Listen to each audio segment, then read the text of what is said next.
What if a single word could destroy your honor, strip you of your legal rights, and condemn you to a fate worse than death?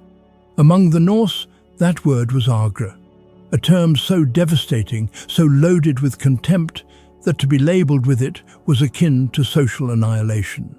In Viking society, masculinity was not just a cultural expectation, it was the core of one's legal, social, and spiritual standing. To be argr, translated roughly as unmanly, effeminate, or morally deviant, was not merely an insult. It was a formal accusation, and in the Norse legal codes, such as the Icelandic Grágás, it held devastating consequences. The term implied behaviours considered the direct antithesis of Norse masculine ideals: cowardice, adopting socially passive roles in same-gender relations, or the use of sorcery, saga, which, though widely practiced by women, was viewed as shameful and emasculating for men. According to Snorri Sturluson, in the Ynglinga saga, even the god Odin was criticized for using cider, with the comment that it was so unmanly that men could not deal with it without shame. To call a man argr was no passing insult. It was a legally actionable accusation known as a nid, a deeply dishonorable slur. If challenged, the accused had to defend his manhood through holmgang, a ritual duel. Failure to respond was taken as admission of guilt, and the consequences were severe. In Norse law, especially in Iceland during the 10th and 11th centuries, an uncontested argr accusation could result in full outlawry, the harshest form of legal punishment. This was not merely exile. It was a death sentence delivered by society itself. The accused would lose all protection under the law and become fair game for anyone to kill without consequence. The dishonor extended beyond the individual. It could taint one's entire bloodline. Families distanced themselves from accused men for fear of being stained by association. These men were viewed as morally polluted, corrupted in their soul, and unfit to live among honorable warriors. In Viking culture, manhood was sacred, and the label argr was not just shame, it was destruction. Skóggangr, sent into the forest to die.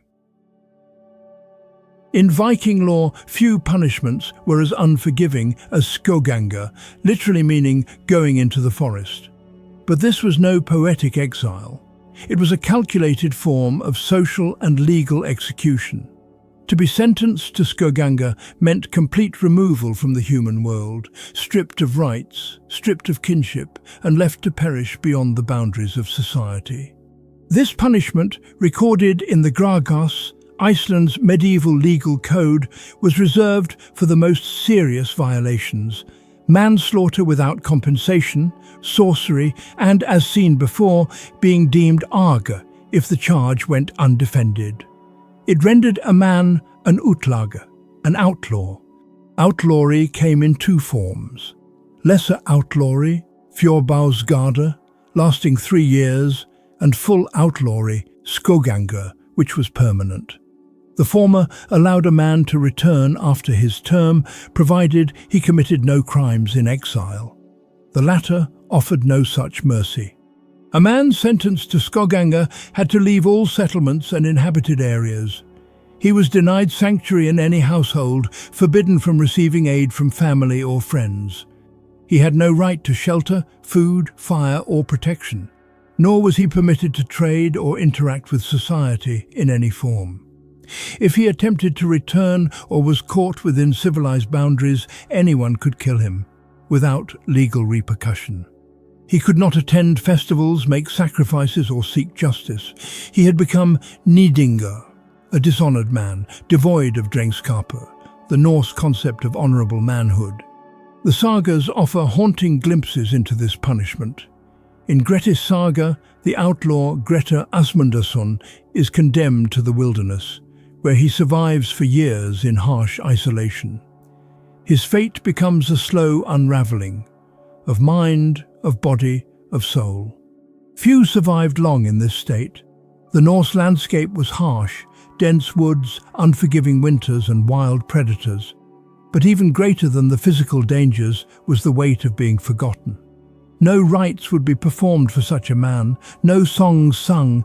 He was dead before his body perished. Declared outlaw, hunted by anyone, protected by no one. To the Vikings, manhood was sacred, defined by strength, honor, and the capacity for violence when necessary. But what happened to those men who were labeled argr, unmanly? The answer was chilling. They were declared outlaws, cast out of all human society, and made into something less than men, something to be hunted. These men were now legally utlagr, outside the law. They were not imprisoned. They were not rehabilitated. They were exposed, vulnerable, and openly marked for death. What made this punishment so horrifying wasn't only the legal designation, it was the deliberate, ritualized stripping of a man's humanity. A so-called unmanly man had no right to home, kin, or legacy. He became, in the words of Norse law, as a wolf in the forest, a beast without name or protection. Killing him was not a crime. It was often considered a civic duty. The legal codes were explicit. Anyone could kill an outlaw. Not only was the killer free from legal consequence, but in some cases he could claim the dead man's property. The law stated plainly, "He who kills an outlaw shall not pay weregild." For those branded argr, the moral weight was heavier still. Their supposed unmanliness, whether for practicing sorcery, adopting a socially passive role in same-gender relations, or violating gender norms, was seen as a pollution of the social order. They were a threat to the ideal of Norse masculinity and had to be eliminated, not merely removed. Erased from bloodlines, forgotten by family and clan. Among the Vikings, identity was not personal, it was ancestral. A man's worth came not only from his deeds, but from his place within his clan, his lineage, and his honor-bound kinship ties. To be called argr, unmanly, was not merely a social disgrace. It threatened to sever these ties forever. Those who bore the mark of argr, whether by accusation or outlawry, often suffered a fate far beyond death. They were intentionally erased from the memory of their own blood. Unlike a fallen warrior, whose name would live on in sagas and stones, the nidingr, the dishonored man, was left unspoken. Not forgotten by accident, but forgotten by design. In Norse culture, memory was legacy. Families proudly recited their ancestry, tracing noble bloodlines back through generations. Yet when a man was accused of unmanly behavior, particularly if the charge went unchallenged, his name was often left out of genealogies. Icelandic genealogical texts and family sagas frequently omit or truncate the lineage of such figures, reflecting a social process of deliberate erasure. This was not simply out of shame, it was self-preservation. To be descended from a man tainted by a nide brought dishonor to the entire family. It could affect marriage prospects, land inheritance, and standing at the thing, the Norse assembly. To protect future generations, families would disavow, disown, and eventually deny the very existence of the disgraced man. For Vikings, being deemed unmanly could result not only in exile or death, but in total erasure from family, history, and legacy. A man once bound by honor could become a ghost to his own blood, remembered by none and mourned by no one.